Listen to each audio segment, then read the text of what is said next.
that it is important that climate crisis has a disproportionate effect on minorities. Internationally, increased droughts and famine produced by climate change, as well as rising sea levels, have resulted in millions of climate refugees.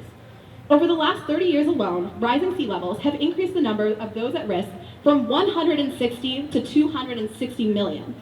90% of those people come from poor developing countries and small island states.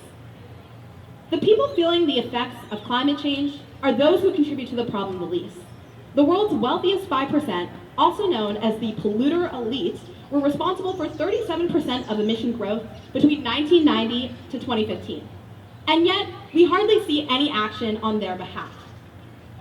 What many fail to realize is that the fight against climate change is a global fight. The emissions we produce here in the US have a global impact.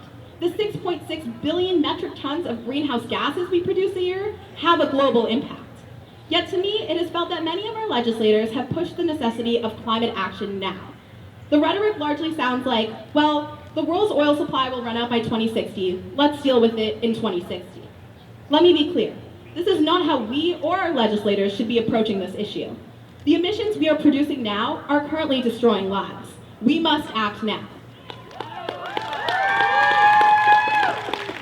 So I'm going to encourage you guys to call each of your representatives in the US House to vote to approve the budget reconciliation package that is being held to vote next week.